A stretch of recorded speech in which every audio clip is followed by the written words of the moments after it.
তুমি জানতে চাও? না। ঠিক আছে, চলো এখান থেকে বেরিয়ে যাই আমরা, অভিশাপ লেগে যাওয়ার আগে। ও মাই গড, এই পিরামিডটা সত্যি অসাধারণ ছিল। এই পিরামিডটা আমাদের অনেক প্রশ্নেরই উত্তর দেয়নি, কিন্তু হয়তো পরের পিরামিডগুলো আমাদের এই সমস্যার সমাধান করে দেবে, আর আমরা আমাদের প্রশ্নের উত্তর পেয়ে যাব। এই টুমটা হলো গড ওসাইরিসের, যেখানে খুব কম মানুষই Oh my God! এখন অব্দি আসতে পেরেছে।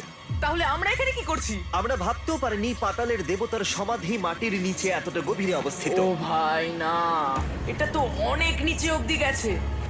আগে তুমি যাও কার্ল। ও মাই গড, ও মাই গড। আরে ও একটু আওয়াজ না করে নিচে নামছে কি করে? এটাই হলো এন্ট্রেন্স, কাল। হ্যাঁ, তারপরে এটা আন্ডারওয়ার্ল্ডের গডের এন্ট্রান্স। এটা তো অনেক বড় সিঁড়ি। এটা কিন্তু সত্যিই খুব গভীর, মানে তুমি যদি পড়ে যাও। হ্যাঁ, নিশ্চয়ই আমি মরে যাব। হ্যাঁ, এটা কিন্তু সত্যি খুব ভয়ঙ্কর। আমার নিচে নামতে একদমই ইচ্ছা করছে না। আর যদি তোমাদের এটাতেও ভয় না লাগে তাহলে বলি, এরপরে